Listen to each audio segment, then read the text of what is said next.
Hi, everybody. It's the last Wednesday in the month of May. We made it. June around the corner. Uh, Lots of things to talk about, some of which are on the agenda already. And I'm guessing that there will be questions and other considerations as we progress. Let me check the agenda. Okay, let's start with good stuff. Lisa, did Lisa get, because we just finished our ELT meeting, so did I'm Lisa? here. Okay, go Lisa. I just wanted to give an update. Most of the vaccine pods have now concluded. We're still have vaccine efforts going on in the state, but most of them are being handled by either the healthcare facilities or the pharmacies and things like that, still of which are available for free. So I still encourage you, if you have not received your vaccine, to please seek out one of those agencies. But just to share some good news about the contributions from our campus, we had 11 faculty and staff members who participated as volunteers for the pods that were offered. That totaled 152 hours of volunteer hours to help support those efforts. And we also had additionally 25 students that participated as well. And the majority of those students were nursing students, but we also had some from other modalities that helped with regard to like line flow and things like that as well. And the students contributed an additional 272 hours. And so again, that contributed to the active participation in 10 different pods that were held throughout the island. And so just big kudos and thanks to everyone that found time and made time to support those efforts. And as I said, please continue. If you have not been vaccinated yet, they're still available, multiple different areas. So please seek out even just a local pharmacy as an opportunity. Thanks. What kind of things were the volunteers asked to do, Lisa? It varied. So for example, I was a human arrow. You might be just guiding folks, where to go and helping them through the process, completing paperwork at the onset. Or then we actually had our student nurses and some of our nursing faculty actually helped with administering the actual immunizations. We also had some that participated in the data portion of it. So after you had your vaccine, the data was collected, and we actually had a computer lab at, for example, at LCC, that we had a bunch of folks in there, and they were actually inputting the information into the system that's held by the Department of Health to maintain and track history of those immunizations. Very cool. Any questions for Lisa on the volunteer efforts? Thank you very much to all of the faculty and students who contributed their time and patience to all the people freaking out with the needles.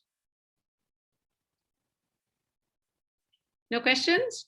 Okay, then let's get to the updates. So by now you may have seen an email that came to you on Friday late afternoon about a series of 3 different dates, and June 1, July 6, and August 3rd. And each of those represents a different milestone in the coming back to the campus by students and faculty and staff.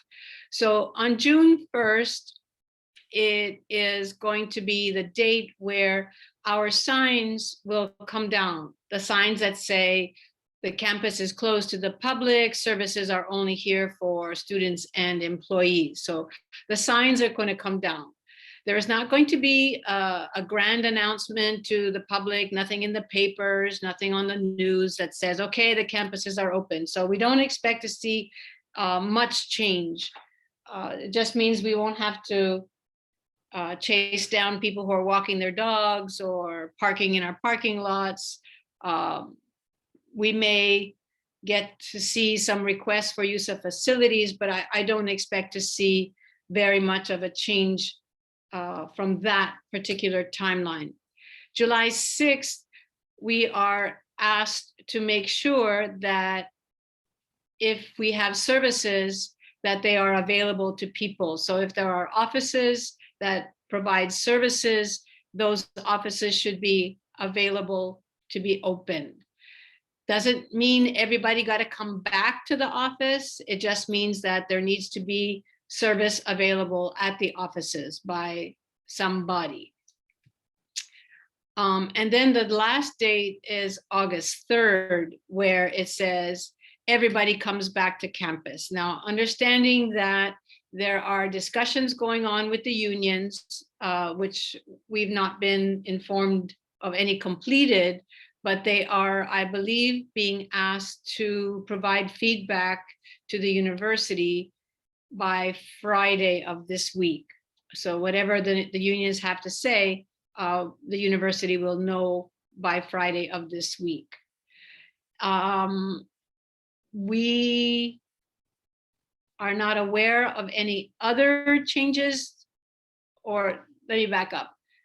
There are other conversations going on about social distancing, and those things will be coming forward at some point. I don't know when.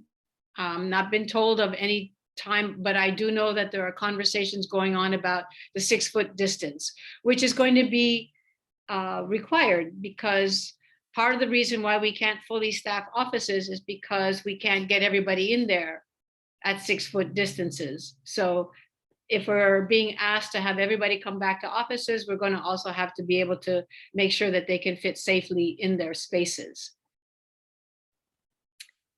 Okay, so I know there's no doubt going to be questions. So let's take some questions. Do I anticipate any restrictions on face-to-face classes for spring? Barring any changes in the COVID situation, I expect that we will be much more able to do spring 2022 face-to-face as we did pre-COVID,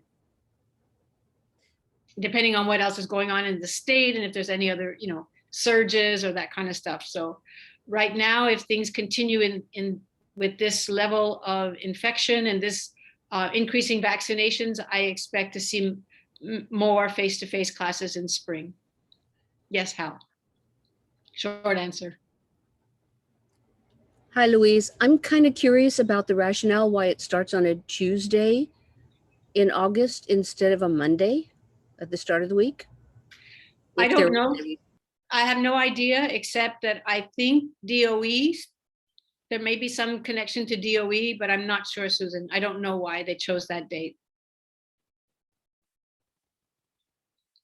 I was not involved in any of those conversations, so don't know.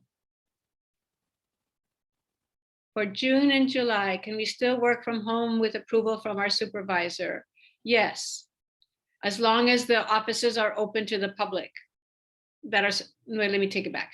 Offices that provide services. So academic affairs needs to be open for service. So as long as somebody is there to open the door when somebody comes, then, and I know you guys are already doing that. So yes.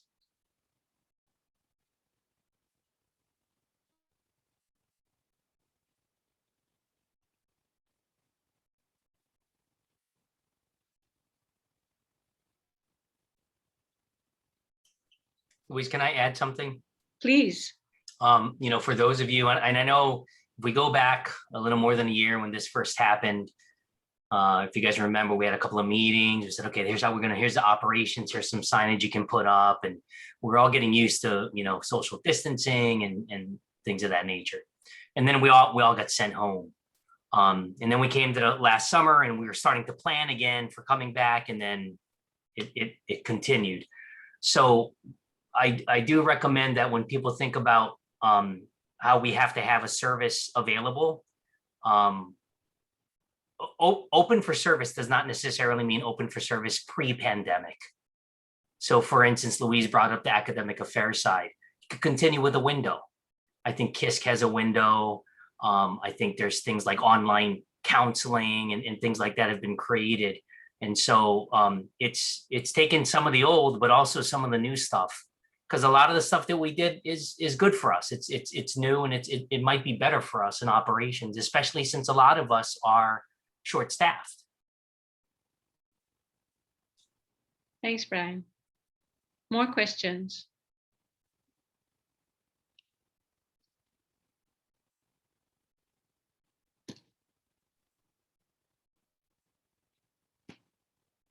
I have a question, Louise. Yes. So for the public starting to be allowed on campus on June 1st, I'm assuming that means that we no longer be limiting the library to just students and employees. Is that correct? So would the public be allowed to enter the library? I would think so. If they were allowed to enter the library before, then Okay. that would be okay. And then for the, I think the email said the July date for services would be normal business hours. So I'm just wondering if that means we would change the hours that we're open to. No, you would keep your normal business hours, what was normal for the library. But as a state agency, our business hours are 7:45 to 4:30. Okay. So cashier offices, Kekalike, those should be the hours of operation. But the library has a different set of hours. Okay. So you continue the hours that you've got. Okay, thank you. Lavashay asked about Lumicite. The public does have access to this. They can sign up as guests.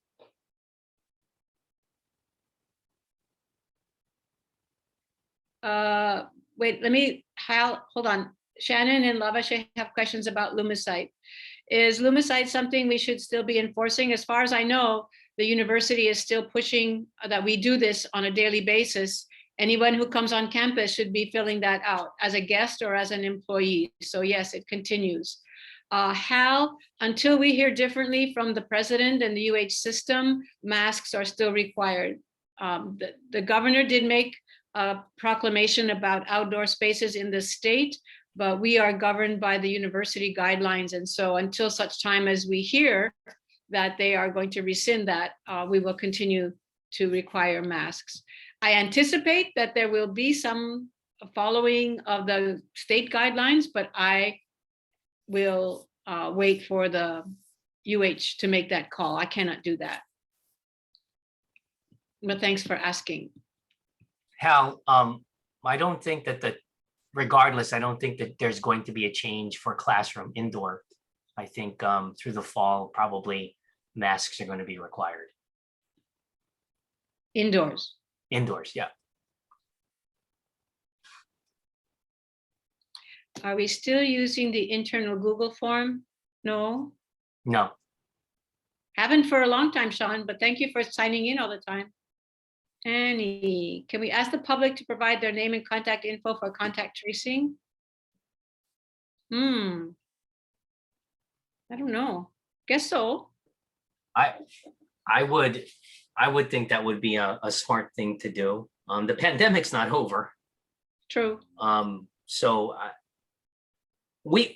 unless we're told differently, Annie and computer labs and anybody else who, seeks to do such a thing, unless we're told differently, I would, as long as you can work it into your normal course of business and keep track of it. Yeah, I don't think the problem.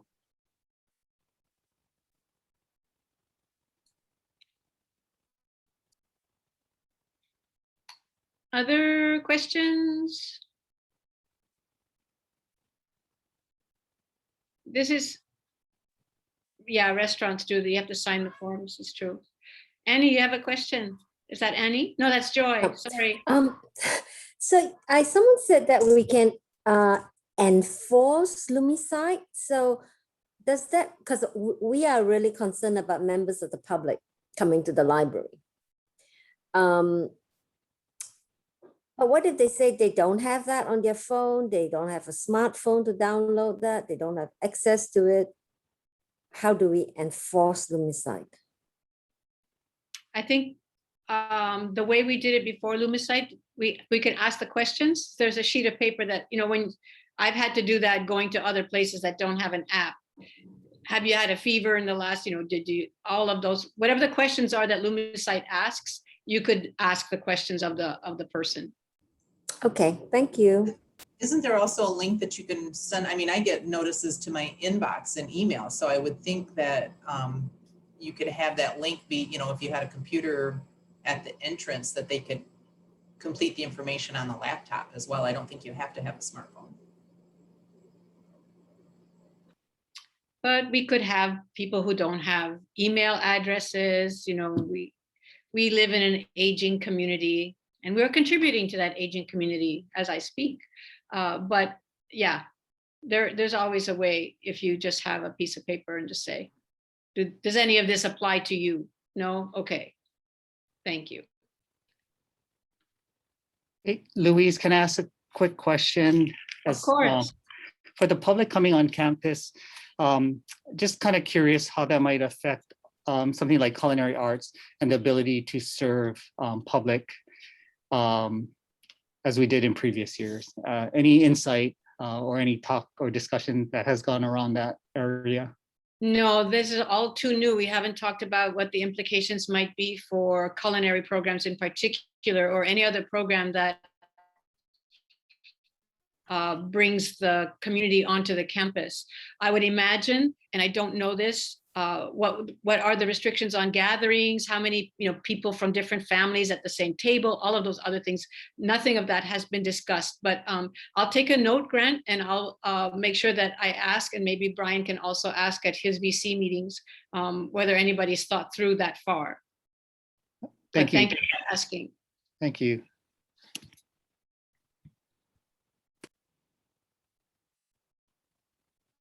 You weren't planning on doing that this summer, were you? We don't have any summer culinary classes going on. Okay.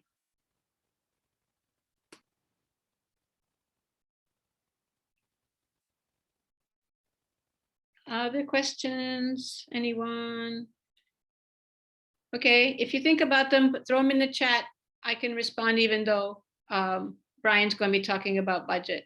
Brian. I do encourage, before we close this part, LP, I do encourage all of you to take the lead. So supervisors and unit heads and people who are leads for respective areas and offices, think about, dust off the plan that he had been creating last spring and then had been finalizing last summer, and make sure that it'll work.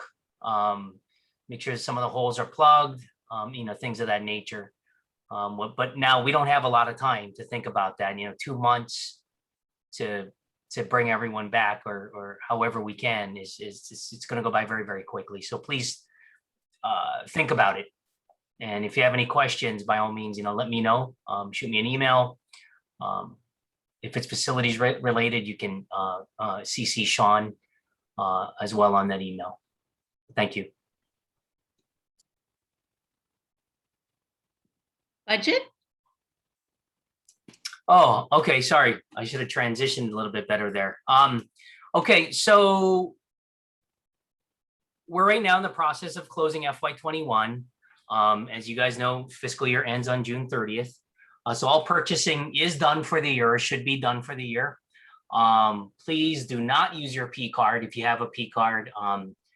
But that said, please submit all your paperwork so that we can get all of your PCDOs processed and completed for the year.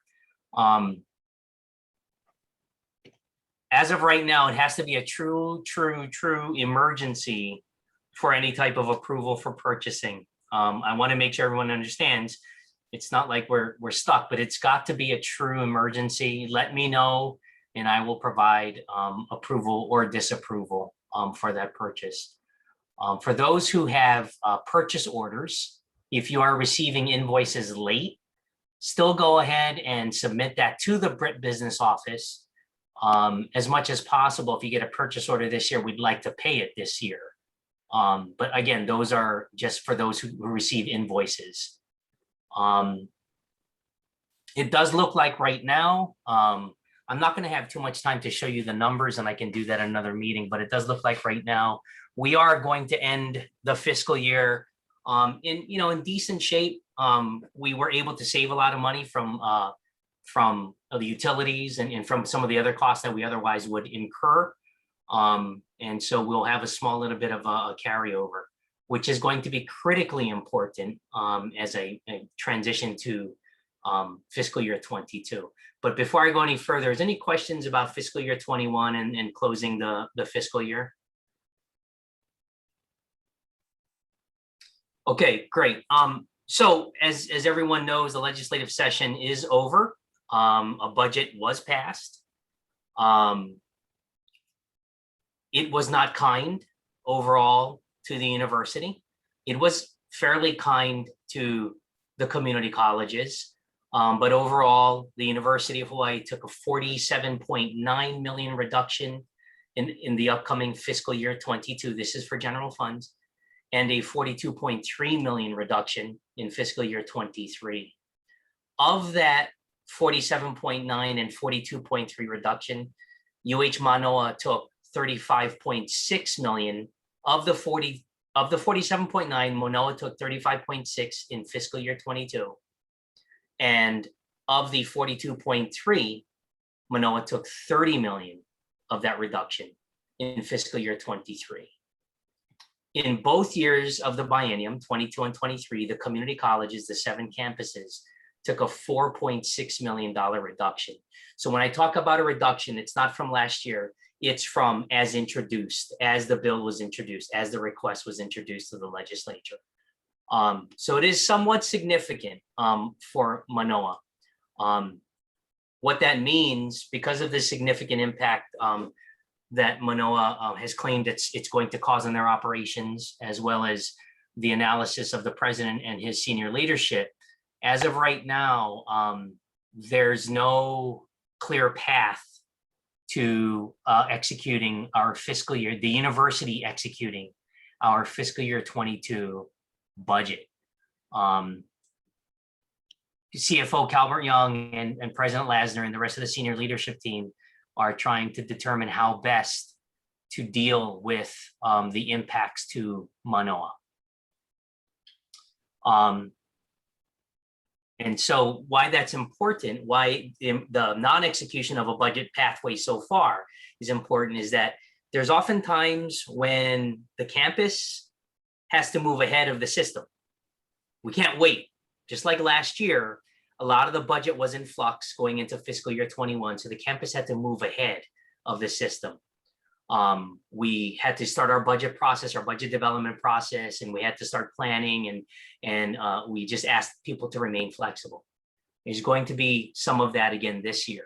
We cannot wait for the system to provide us a direction, because we're just not going to have enough time for our own planning processes. So the FY22, which begins July 1st, the FY22 budget development process is in full swing right now. Cheryl is training department chairs, unit heads, and administrators, preferably together as a team, but otherwise just getting some training in. Not much is going to change in terms of the documents and the processes between last year and this year. Any questions on fiscal year 22? Okay, just a few brief announcements for operational perspective. Right now, when it comes to PeopleSoft 2.0, so this is HR. When it comes to PeopleSoft 2.0, our PNFs, your PNF and your Form 6, if you want to look at your respective PNF and Form 6, is now available. You can access it on campus or through VPN. I am going to put in the link for directions if in fact you need to somehow need access to this. And again, that's directions to PNF access and Form 6 access. When it comes to bus passes, the bus is now moving to a new digital card. And so they're called Holo cards. The first round of employees have received theirs. But if you have not yet and you're interested, HR has roughly 5 more. And it's first come, first serve. We have a couple of big things going on over the next couple of weeks. We started floor waxing for the summer. So that's going to be ongoing through various buildings. That's going to continue through mid-August. And then for men's bathrooms, some restrooms may be temporarily closed. We received a donation via national, I'm not sure who the organization was, but it was for National Men's Health Day, that are baby changing stations that are going to be installed in the men's restrooms. Finally, when it comes to security, just want to give you guys an update. as you can imagine, with all of the different changes going on with the pandemic, there have been a lot more activity, non-campus affiliated activity. People looking for shelter, hiding in restrooms and things of that nature. So still, remain safe, please. We didn't have too many incidents of note last week, but the escalation of just asking people to leave campus has increased. And as you guys know, with June 1st, Louise was just talking about June 1st is kind of a soft opening for us. Outside of that, I'm open for any questions you guys may have.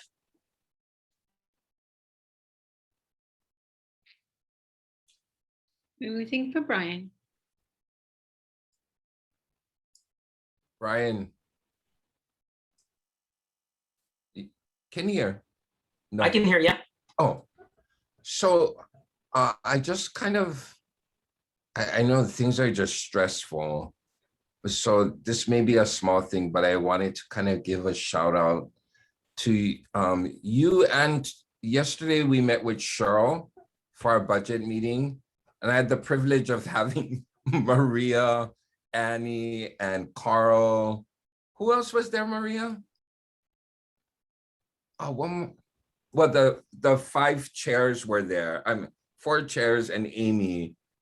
But the information, how to fill out the budget sheets, even though I've been doing it for 5 years, always something new to learn. So I wanted to thank you and also to thank Cheryl for kind of being, I'm sure Cheryl was rolling her eyes like, Naval, you're 5 years and you're still asking me questions. But that was really good to have like a different, like Maria was there and we had different questions. So it really helped. And it was really a learning experience, even though I should already know it. But thank you. No, thank you guys for being good students. I heard good stuff from Cheryl, so thanks. Oh, good. I have my class this afternoon. I hope I'm a good student too. You got to work extra hard. Yeah, I didn't get my grade yet from Cheryl. She better give it me. Never got our grades. I got a couple of whispers to me about parking. So after June 1st, even though it's a campus is going to be opening, that doesn't mean our parking is open. Our parking theoretically has never been open. We've kind of been okay with hikers and with exercisers and folks like that parking in our parking lot, but we are moving toward an all pass or all permit system where all vehicles on campus should have a permit. So while we might be taking down and opening up certain gates and opening up certain lots, we're not planning on going back to being the local watering hole for parkers who need parking. But for any customers, of course, parking will be open. Okay. One last thing before I get to the question on the agenda. Maria, would you like to update folks on participation verification for the summer, or would you rather defer and hand that over to Noel? Where are you? No, yeah. Okay, I'll start it. You can pick it up. We were given the report at our joint meeting last Friday that our campus was only 51% compliant with participation verification. And it was our first time. So I'm making that as my excuse on why we did not do as well as the other campuses. But we now have summer and we're doing it also for summer. And I would like as much as possible to raise that percentage up so that we're not at the bottom of the list. So for all of those classes who started last Monday, your MyUH participation thing is already up today, and you have until the 31st to fill it up. So you have a deadline until on May 31st for all of those classes who started last Monday. So please, please, please do it. And then just a real quick thing, Monday's a holiday too, so keep that in mind. And then also, if everybody, like for the most part, I believe your students have been participating. And if everybody is, then just go ahead and click the box, just so that we can submit it, and then we don't have to go back and recheck all of that. And then to tack on what Maria said, yes, it was a 50% participation, but I guess from a continuous improvement perspective, it was a 250% increase in what we did in previous years. So thank you guys for that. Yeah. Second from the bottom, right, Maria? Yep. Only Manoa did worse than us. Yeah. Some colleges were like 98. It's like, how'd they do that? They just have one person doing it for everybody. Yeah.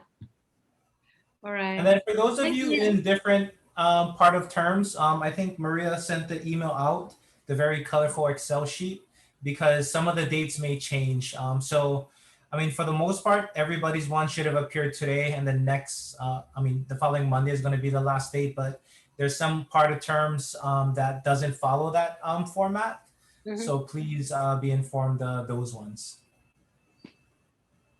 Yeah. I mean, to be honest, if you're part of that one, you already missed it. It was a couple of days ago, so it's You're not not too much. helping our percentage. Yes, yes, and it's not too much, so it's not a big deal. We'll find you. Alternative. Questions for Maria or Noel? Anyone? Questions about participation verification?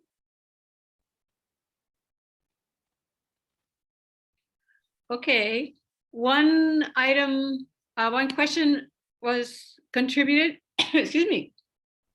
Will the campus be reviewing headcount restrictions in classrooms? And if so, when may those restrictions be relaxed? Knowing this timeline will allow for enrollment management related to specific face-to-face courses. I anticipate that the social distancing guidelines will be changed to 3 foot. I anticipate, I don't know for sure, and I don't know when. For fall, our schedule is set. There may be opportunities to change some classes to face-to-face if the social distancing guidelines change, and if a full class could be accommodated in the room, whatever the new guidelines are. But those opportunities will be limited. And any faculty who is now considering, oh my God, I really would rather teach face-to-face, there will be some hoops, understanding that if your class is currently DCO, that is distance completely online, to change it would require consensus of all the students who are in there, plus disenrolling all the students, re-enrolling them, and making them pay more, because now certain fees will be assessed that they hadn't signed up for. So I'm suggesting that you do not consider changing your online class to face-to-face right for fall. If you have a hybrid class that is already scheduled for synchronous meetings, then I would suggest you talk to somebody, because again, you will need to have consensus of all your students in the class, because they did not sign up for a face-to-face class. So I am not encouraging any schedule changes for fall, but as the department chairs are looking at spring and the social distancing requirements have changed, then it is the absolute correct time to be thinking about how to schedule the classes for spring. Maria or the deans, anything you guys want to add to that, or Noel too? One more thing, going along with the fees, students will also need to submit the health requirements and the Yes. potential almost maybe finalized vaccines for the fall semester. So again, a lot of things will need to change in the background if the decision is made. So try to keep in mind all of those things, because then it requires a lot of communication and turning in additional documents, especially for students.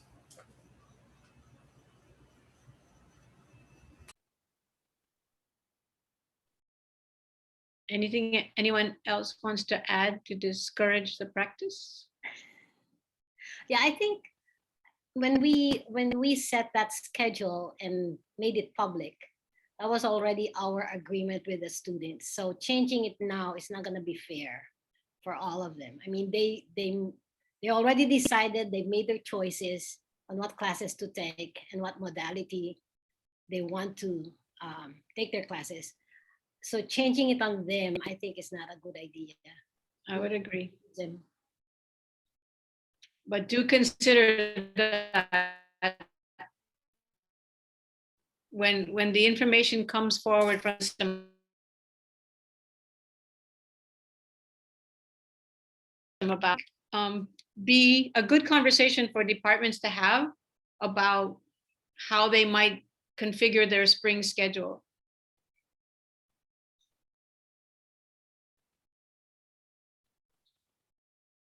Okay, I think that's all the questions and all the items that were on the agenda. Darsh, are you here? Can you update us on search for Shaka? Yes. Hello, everyone. I'm so sorry I had to leave early last week, but here I am today. And while I'm sharing my screen, today marks the 8th week. So we have done 8 questions until now. And thank you all for participating until now, but it will just get more interesting because before I share the scoreboard, we'll have we'll have more shakas coming because people wanted to participate more and they wanted more questions and they wanted to earn. So we'll be releasing bonus shakas. There would be random shakas over the website. So if you find one, you'll earn more score. If not, then you'll have to fight for the Wednesday one.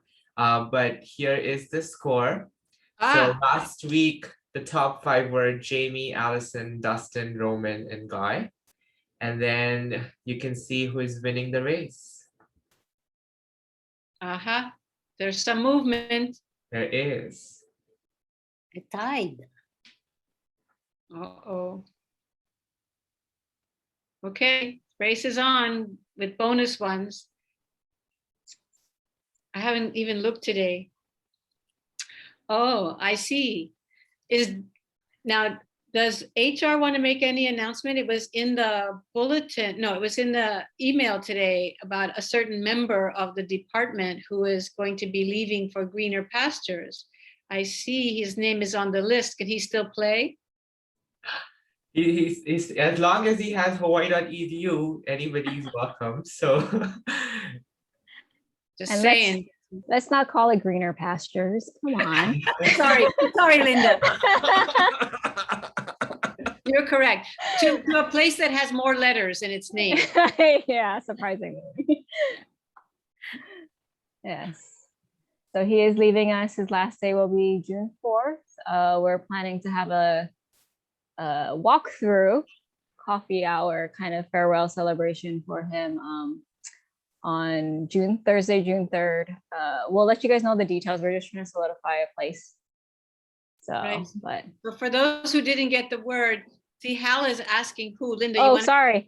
Dustin Lee. Hello. It's just already in my brain. So sad. Dustin Lee, he's our HR assistant. So he's kind of our go-to guy. And you guys have all probably spoken to him at one point or another via email or phone or face-to-face. So yeah, Dustin is actually on the call. Dustin. Oh, he was literally just helping somebody, so give him a second. Okay, so lucky for him, I'm not going to call him out and put him on the screen. Yeah, it's a sad day for us. Okay, anybody else have things to share with everyone else?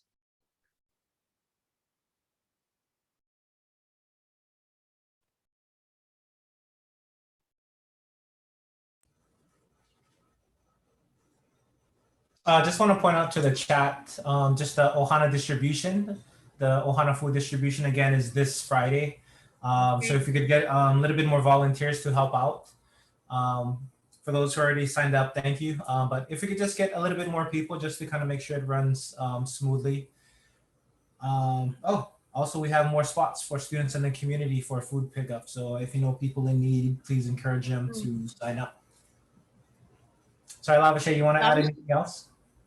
Yeah, specific times or jobs that you need? I think we have about 20 volunteers, but majority of them are in the morning shift, so or the earlier shift, 11 to 1:30. So we're looking for more people in the afternoon, which would be 1 to 3:30. The last pickup is 2:30, so we probably will end before 3:30. Or if there's any pockets of time between 11 and 3 that you're available, even if it's an hour, we're welcome, anyone. And where is this going to be? Where should people go to find you? Lot B.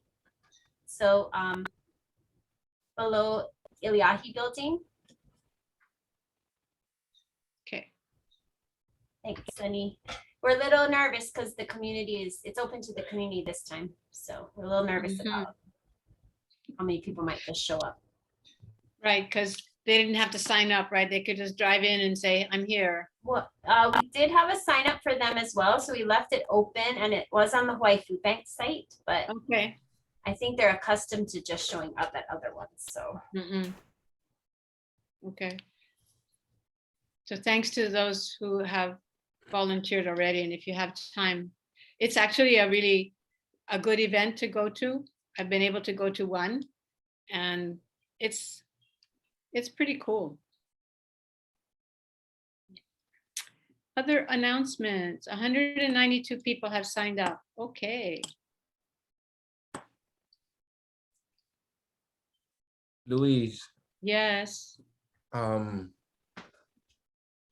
Being that I'm missing everybody and it's our 75th anniversary. I like your shirt. Oh, I know, I just picked it up yesterday. You and you never even washed it. You just put it right on. I never look at I. In case it's the wrong size. Are you supposed to wash it before you wear it? What? Anyhow, do we have anything? I know we planned stuff for the 75th anniversary. A lot of things were canceled, but we can already have a 25-person gathering. Like I'm getting excited. Like we should still try to do something. I don't know if Louise Yamamoto or anyone was planning something. I believe there was a conversation about creating the number 75 on the Great Lawn at some point with a drone shot to take a picture with everyone in their shirts. Okay.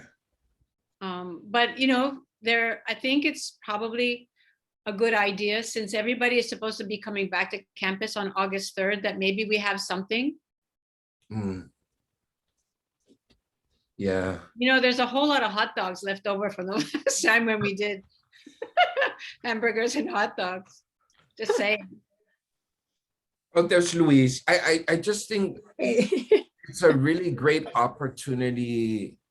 I'm really not a fundraising person, but I don't want to miss out on the opportunity to get our alumni or somebody to, chip in a little bit.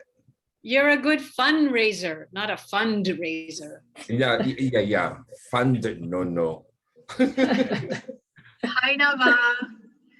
We are doing some online things with our alumni. We're not exactly doing in-person things yet, but I'm excited, just like you. This year, I'm looking forward to planning some events, fundraising events or stewardship events for us, our students, and our donor base in person. Fingers crossed.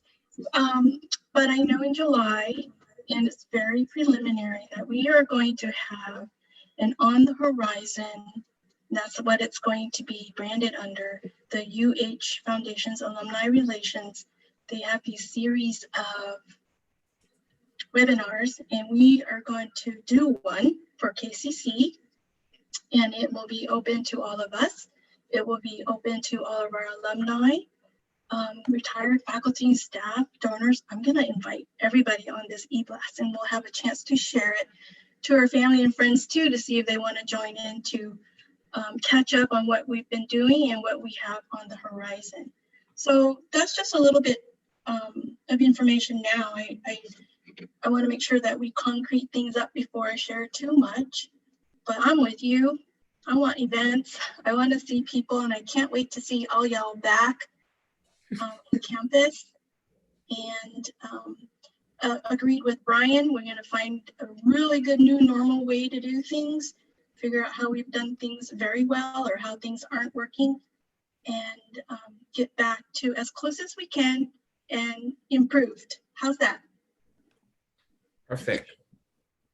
Now, this is Louise. One of the things besides the drone activity that we had wanted to do to launch the 75 years, one of the things that I still would like to do is have a reception of sorts and invite the retirees back, because they're the bedrock who really helped build the campus. And one of the things that I'd wanted to do was, remember the cookbook that we had? And I believe it was Barbara Chagami who spearheaded the cookbook effort. And we were planning, and the chefs were all on board to do this. They were going to pick recipes from that cookbook and have it as a reception for the reception fair to keep the costs down. And I still would like to do that. And one of the things that we have done in the process is extend the anniversary year, not to end this December, but to extend it to February of 2022, because that's when we launched it in 2021. So let's keep our fingers crossed. But there are a lot of hopeful things that we can do, Nava. So thank you for your enthusiasm. You've always been a champion for us. Really, really, Nava. Thank you. I can be your fundraiser, but I don't know about fundraiser. Oh, right on. Okay. I think maybe we can spend some time this summer seeing how the COVID situation plays out and see what we can do to bring, humans together in 3 dimensions rather than flat screens. Yeah. That's the hardest part. Yeah. I mean, there's room for Zooms and there's room for sharing information that way, but there's also, at least I certainly miss people too. Other thoughts or ideas from anyone in the Brady Bunch squares, rectangles?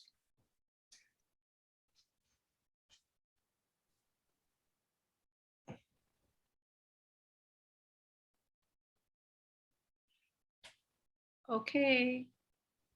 Last chance.